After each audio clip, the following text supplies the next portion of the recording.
చంద్రబాబుకు శత్రువులు ఎక్కడనో లేరుల్లా. టీడీపీల్నే ఆయన చుట్టూ వైఫై తిరిగినట్టే తిరుగుతున్నారు. అవకాశం దొరికితే చాలు గిల్లో గిచ్చో కాళ్ళల్లో కట్టెబెట్టో ఏదో ఒక రకంగా పడగొట్టాలని చూస్తున్నారు. అది కూడా మళ్ళా కొందరు కమిట్మెంట్ గల తెలుగుదేశం పార్టీ కార్యకర్తలే.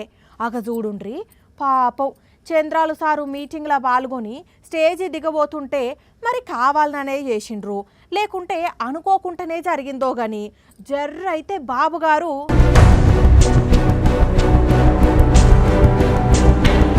అరే సెక్యూరిటీ అన్నాలు పట్టుకున్నారు కాబట్టి సరిపోయింది, లేకుంటే నా కొడుక ఎల్లెల్ కలవాడేటోడు చంద్రాలు సారు.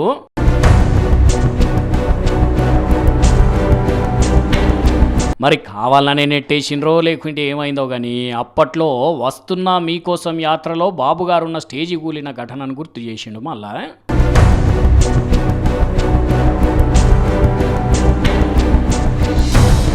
అయినా చంద్రబాబు ఏ మీటింగుకు పోయినా ఎక్కడ మైకు పట్టినా మాదే క్రమశిక్షణ గల పార్టీ అంటాడు.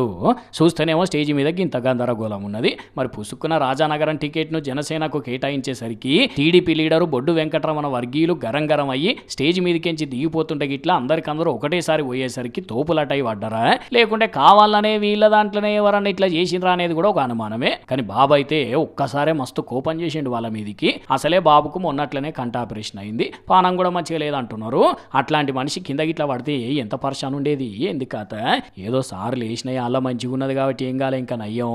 అయినా తెలుగు తమ్ముళ్ళారా టికెట్ ఇయ్యలేదని కోపం ఉంటే కలిసినప్పుడు గట్టిగా అడగాలే, తిరుగుబాటు చేయాలి. అంతేగాని ఇట్లా తోసుకునుడు నెట్టుకునుడు చేయకున్రి, సరేనా?